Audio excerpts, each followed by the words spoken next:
नमस्कार, मी पंजाब डक. पुणे 3 दिवसामध्ये सरीव सरी येणार आहेत, भाग बदलत पडणार आहेत, सगळीकडे सर्वजोर पडणार नाही.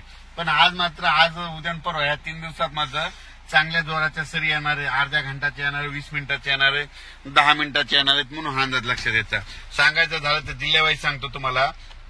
पुणे जिल्हा, नगर जिल्हा, धाराशिव जिल्हा, लातूर जिल्हा, त्याच्यानंतर बीड जिल्हा, त्याच्यानंतर नगर जिल्हा, संभाजीनगर, नाशिक तर खूप, उत्तर महाराष्ट्र खूप पडणार, त्याच्यानंतर जळगाव जिल्हे खूप पडणार, त्याच्यानंतर संभाजीनगर जोरात राहील, त्याच्यानंतर जालना देखील जोरात राहील, त्याच्यानंतर बुलढाणा देखील जोरात राहील, त्याच्यानंतर परभणी जिल्ह्यात राहील, हिंगोली जिल्ह्यात राहील, वाशिम जिल्ह्यात राहील, नांदेड जिल्ह्यात राहील, त्याच्यानंतर यवतमाळ जिल्ह्यात देखील राहील, धर्माबादकडे राहील, तेलंगणाकडून बी पडेल, त्याच्यानंतर विदर्भामध्ये अमरावतीकडे राहील, अकोल्याकडे राहील, वर्ध्याकडे राहील, अकोटकडे राहील. म्हणजे सांगायचं तर हे जिल्ह्यामध्ये मात्र ह्या 3 दिवसात मात्र पाऊस पडणार आहे.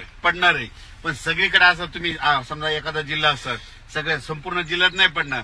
उदाहरण सांगतो, आमच्या परभणी जिल्ह्यात जवळपास 800 गाव आहेत, तर त्या 800 गावाला नाही, पण ह्या 3 दिवसात मात्र 70% गावामध्ये, 50-70% गावामध्ये पाऊस पडेल. म्हणून हे लक्षात येतं. म्हणजे काय झालं, अंदाज सांगत असं नाही, म्हणजे अंदाज जे सांगितलेला तो जिल्ह्यामध्ये जिल्ह्याचा अंदाज दिलेला असतो. म्हणून सर्वांनी समजून घ्यावे. कारण की काय झालं, पाऊस सांगितलं की सर्वांना वाटतं आमच्या गावाला यावं, पण पाऊसच सांगितलंय